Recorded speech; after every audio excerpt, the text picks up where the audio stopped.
Could make all the difference, MSNBC's Kornacki on the X factor that might flip North Carolina for Harris. NBC News national political correspondent Steve Kornacki joined MSNBC on Wednesday to break down the latest shift in the presidential race between Vice President Kamala Harris and former President Donald Trump, the tightening of the polls in North Carolina. Anchor Jose Diaz-Balart introduced the segment, noting, Vice President Harris and Donald Trump are running an extremely tight race in the key battleground state of North Carolina. Democrats haven't been able to win the state in a presidential election since 2008, but Vice President Harris has been making gains, with the Cook Political Report shifting the state from lean Republican to toss-up.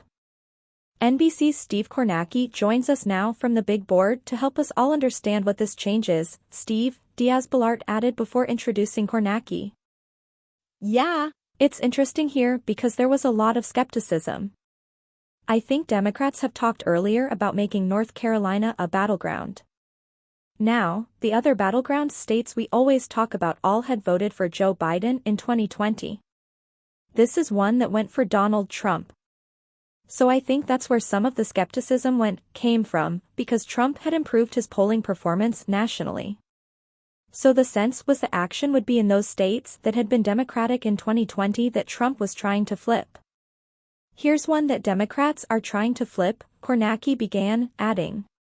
We've seen suggests this really is that close. So what's going on here? Well, first of all, keep in mind the state did tighten in 2020. Back in 2016, Donald Trump won North Carolina by about 175,000 votes. That margin fell to 75,000, down 100,000 votes in 2020. See the result here and now, what goes into it? What are the ingredients in North Carolina that went into this close race and that would go into determining the outcome this fall? Well, it kind of mirrors what we talk about all the time nationally. One thing we see Democratic support is getting increasingly concentrated geographically into metropolitan areas, suburbs with high concentrations of college diplomas. Kornacki then used the map to look at various counties in the state and their recent voting trends. He noted that metropolitan counties were growing in population and giving Democrats increasing margins of victory, but also noted that the GOP was winning by bigger margins in rural areas. Take a look at this. When we go back to 2008, Obama was competitive in a place like this. He didn't win it, but he only lost this county by 8 points.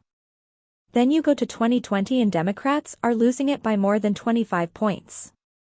So in smaller counties, more sort of diffused geographically their Republicans have made gains and it's sort of almost cancelled each other out there, Kornacki explained before highlighting the potential. And I think if there's sort of an X factor here this fall to keep an eye on in North Carolina, it's going to be in this part of the state. You see a lot of blue there. These are, forget Raleigh there, but over here to the east these are smaller counties. These are rural counties. And they have large African American populations. And just to give you an example here, this is what Democrats are hoping. Maybe the Harris switch is going to help them with this, one of the largest black populations in the state. And just take a look. If you go back to 2008, when Obama won, Obama was able to hit 65% in a county like this. Biden was 5 points off that. That's not huge, but there's a bunch of counties like that. And if the Democrats can get back to that 65-ish level there, that could make all the difference.